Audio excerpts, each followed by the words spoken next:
सावन का पावन महीना प्रारंभ हो चुका है। आज के हमारे इस वीडियो में हम आपके लिए सावन मास के प्रथम सोमवार की पौराणिक कथा लेकर आए हैं। एक समय की बात है, अमरपुर नामक एक नगर में अमीर साहूकार रहता था। उसके कोई संतान नहीं थी, जिस कारण वो बहुत दुखी रहता था। संतान प्राप्ति के लिए वो हर सोमवार व्रत कर भोलेनाथ की पूजा किया करता था। संध्या के समय मंदिर में जाकर भगवान शिव के आगे घी का दीपक जलाया करता था। उसकी भक्ति देखकर माता पार्वती बहुत प्रसन्न हुई और भोलेनाथ से कहने लगी, हे प्राणनाथ, ये आपका सच्चा भक्त है, कृपा करके इसकी मनोकामना पूरी कर दें। यह सुन भोलेनाथ बोले, पार्वती, पूर्व जन्म के कर्मों के कारण इसके भाग्य में संतान सुख नहीं है। परंतु माता पार्वती नहीं मानी।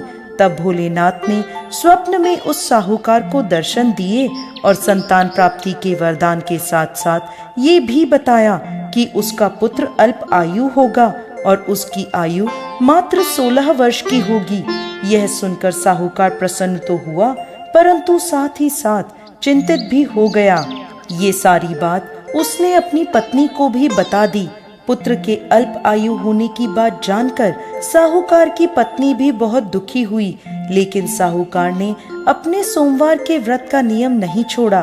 कुछ समय बाद साहूकार के घर में एक सुंदर पुत्र रत्न पैदा हुआ, जिसका नाम उन्होंने अमर रखा।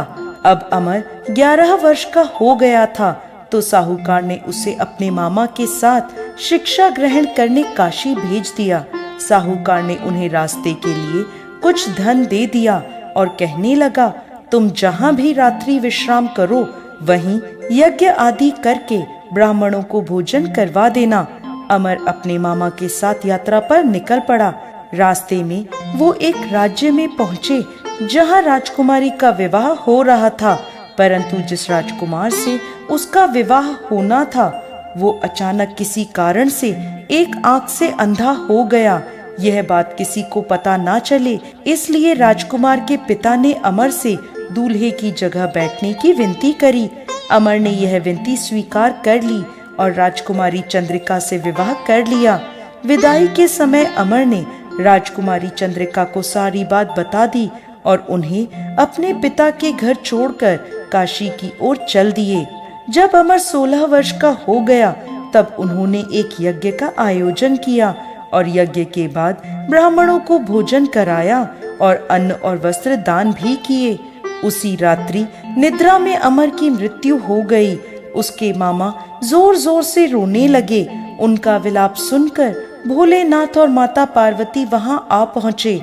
अमर के मामा का विलाप देखकर माता पार्वती भोलेनाथ से बोली, प्रभु, इस व्यक्ति के कष्ट को दूर कीजिए।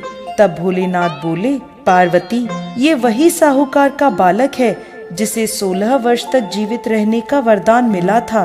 तब माता पार्वती ने भोलेनाथ से कहा, हे प्राणनाथ, इसके पिता 16 वर्ष से सोमवार का व्रत करते हुए आपको भोग लगाकर दीप प्रज्वलित करते हैं। कृपा कर उनके दुख दूर कीजिए। माता पार्वती की ऐसी प्रार्थना सुन भोलेनाथ ने अमर को जीवन वरदान दे दिया।